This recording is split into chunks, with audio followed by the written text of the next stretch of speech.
This is a big drum, 13 by 3.5.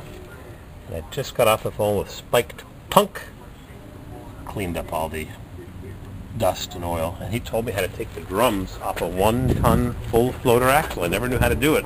It's pretty easy. You just unscrew the nuts that hold the axle onto the hub, which is on the other side of this drum. Couldn't make a video because I was talking to him. This heavy is the real thing. You take the bolts off the circumference, and then behind it is an easy to remove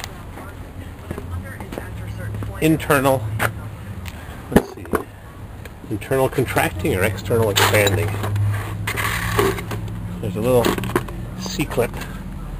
It's really easy. It's got a nice little tooth there to remove it. Whoops. Then there's a keyway just sitting there. A Woodruff key just sitting right on top. Just like that. And I guess the C-clip holds it in place. You take out this key, nice and loose, and you unscrew this nut, which had 1/8 of a turn of looseness on the bearings. I guess it was to spec. And you yank, and off comes the drum. After, of course, you remove the axle, then you got to keep a catch container here for your lubricant that's going to ooze out, even though I jacked up the axle to try to level it to minimize the leakage. Anyhow, so here's the brake shoes. Slight cracking, heat cracking on the back trailering shoe, which does most of the work.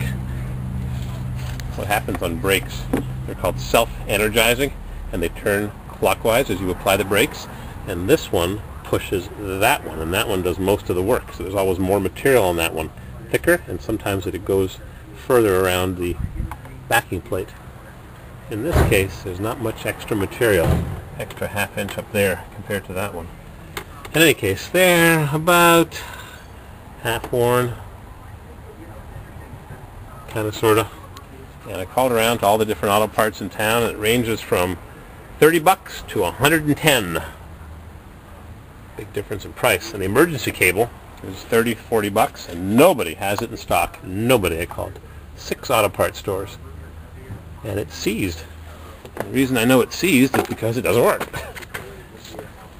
I went around to the other side here to adjust it. It seemed to be holding, but not very well.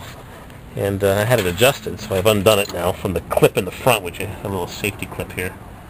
You gotta take the tension off one of these little fingers here. Of course, if your vehicle is rusted, it ain't coming off. Probably break.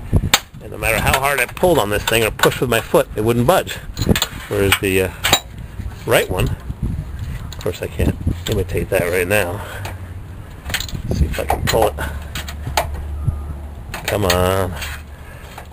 There we go.